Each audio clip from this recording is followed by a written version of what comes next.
Parfait. Alors, ma question ce matin, j'en ai une autre. Et pour vous, tiens.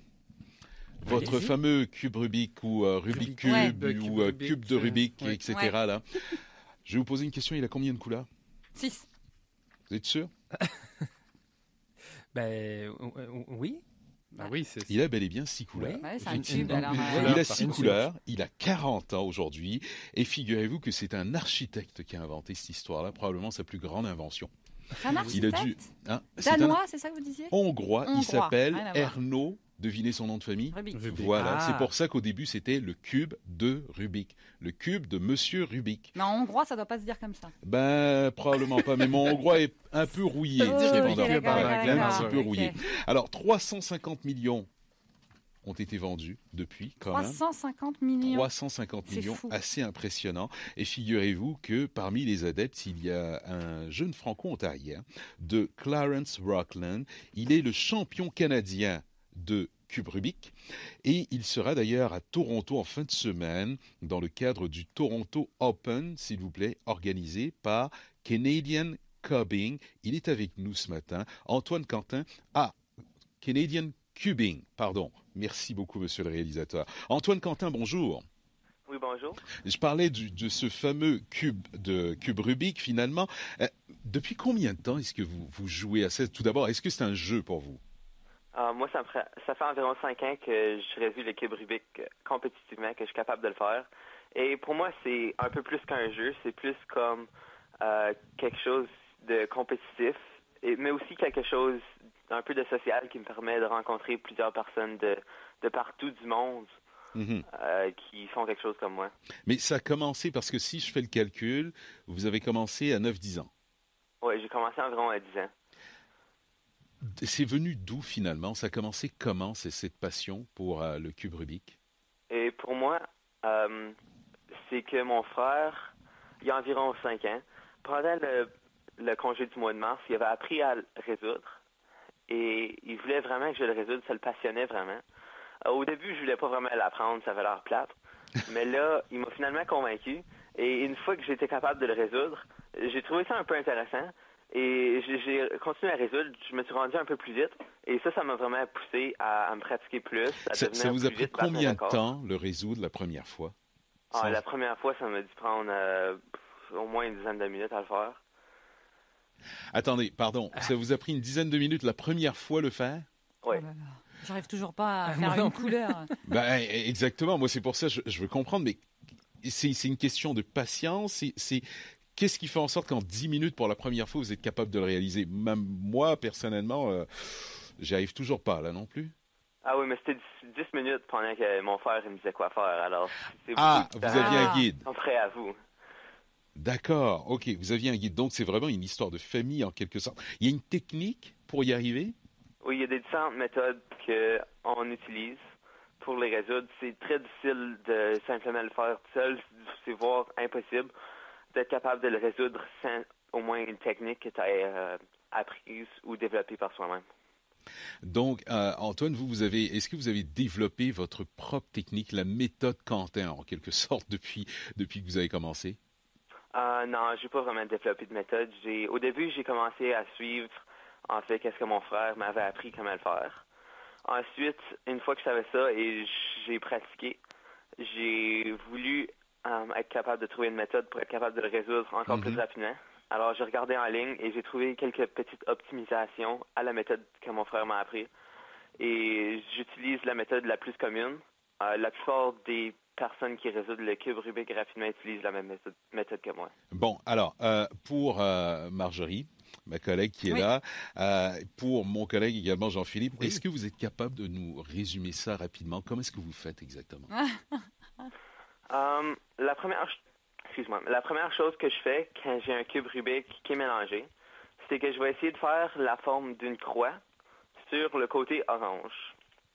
Alors, Ouais, j'entends le clic derrière là. Vous Ouais, avez c'est votre cube. Hein, c'est Ben, drôle. attendez, justement, est-ce qu'il est mélangé votre cube en ce moment?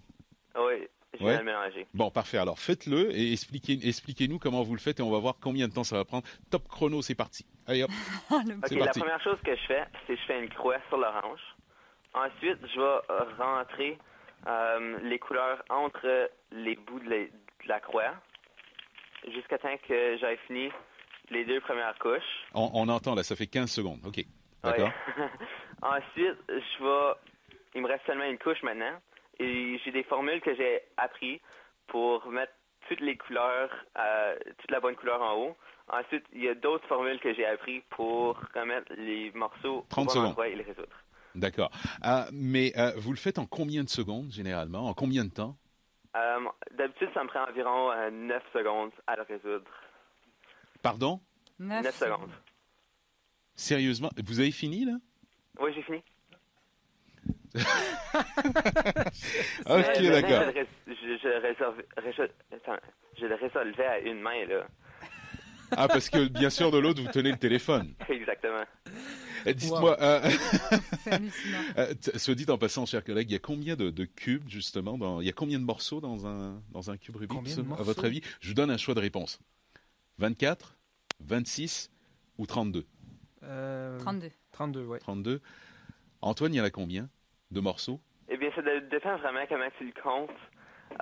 Tu pourrais dire qu'il y a 26 morceaux qui sont visibles de l'extérieur, mais en fait, il y en a plus comme 27 parce qu'il y en a un au milieu qui est caché. Ah, Le cube initial, en quelque sorte. Mais donc là, vous allez venir à Toronto. C'est le Toronto Open du printemps 2014. Qu'est-ce que c'est exactement comme type de compétition? Ça, c'est une compétition ouverte à tout le monde. Donc, n'importe qui peut aller participer. Ça attire des personnes de partout au Canada et même aux États-Unis. Et la façon que ça fonctionne, une compétition, c'est que lorsque c'est le temps de venir résoudre, il y a un chronomètre et tu vas avoir un cube qui a été mélangé par un ordinateur. Mm-hmm. Ben, il y a quelqu'un qui l'a mélangé suivant les directions d'un ordinateur. Et ensuite, tu vas avoir 15 secondes pour regarder le cube avant de le résoudre. Ensuite, une fois les 15 secondes terminées, tu vas commencer le chronomètre et tu vas le résoudre aussi rapidement que tu peux et tu vas l'arrêter quand il est résolu. Et la façon que ça fonctionne, c'est que tu as 5 différents mélanges, alors tu le résous 5 différentes fois. OK. Et on enlève le meilleur temps et le pire temps pour un peu éliminer la chance. Et ça va être la moyenne des 3 résolutions restantes qui va déterminer comment tu te classes dans la compétition. Ouais. Antoine, il y a quelque chose de particulier à ce fameux cube, c'est qu'il a évolué depuis le temps. Il y a différents cubes aujourd'hui. Vous, est-ce que c'est toujours le 3 par 3, le classique en quelque sorte que vous utilisez? Moi, je fais tous les cubes qui sont offerts en compétition, vraiment. Alors, le cube normal, il y a 3 couches. Oui. Donc, on l'appelle le 3 par 3. Mm-hmm. Il existe aussi des cubes comme le 2 par 2 qui est un peu plus petit. Oui. Mais ça monte aussi au 4 par 4, 5 par 5, jusqu'au 6 par 6 et 7 par 7. Wow. Très bien. Est-ce qu'il y en a un qui est plus facile qu'un autre? Oui, le 2 par 2, il est beaucoup plus facile. Il prend beaucoup moins de temps à résoudre. Bon, c'est celui que je vais aller chercher. les Oui. Un peu plus facile. Je devrais en avoir à peu près pour une quinzaine de minutes, peut-être une journée. On ne sait jamais. Mais quand vous participez à une compétition comme celle-là, celle de samedi, qu'est-ce qu'on gagne à résoudre un cube comme ça? Comme À les gagner prix. une compétition, oui. En ce moment, il n'y a pas vraiment de prix d'argent les compétitions parce que c'est difficile de trouver des commanditaires pour des événements comme ça. Alors, c'est surtout juste l'honneur de gagner et un certificat ou une médaille. Ouais. Antoine, on m'a souvent dit, je me souviens quand j'étais plus jeune, on nous disait, bon, si vous jouez avec un cube Rubik, ça va être extraordinaire, ça va vous aider notamment au niveau des aptitudes mathématiques. Est-ce que vous estimez que ça a vraiment apporté quelque chose de plus à votre vie, vos aptitudes en mathématiques, par exemple? Je dirais pas vraiment que ça l'a aidé mes aptitudes en mathématiques parce que c'est pas vraiment de la mathématique, le résoudre le cube Rubik, c'est surtout être capable, c'est la logique, et être capable de suivre une méthode, être capable de penser très rapidement et avoir de la dextérité pour être capable de le tourner rapidement et savoir qu'est-ce que tu fais pendant que tu le résous. Ouais. Il y a aussi un peu de mémorisation parce que tu dois apprendre les formules pour utiliser dans des différentes situations. Fantastique, quand même. Mais moi, je reste impressionné. Là, vous l'avez fait en 30, en même pas 30 secondes, histoire de nous faire plaisir. Mais généralement, votre temps record, je l'ai sous les yeux ici, c'est 8 secondes 79. Oui, ça c'est mon temps record pour le résoudre pour une moyenne de 5 résolutions, comme j'ai mentionné auparavant. Et ça, en ce moment, c'est le record canadien. Votre frère, il le fait en combien de temps, lui? Mon frère, ça le ferait, je dirais, environ 25 secondes pour le faire. Wow, l'élève a battu le professeur.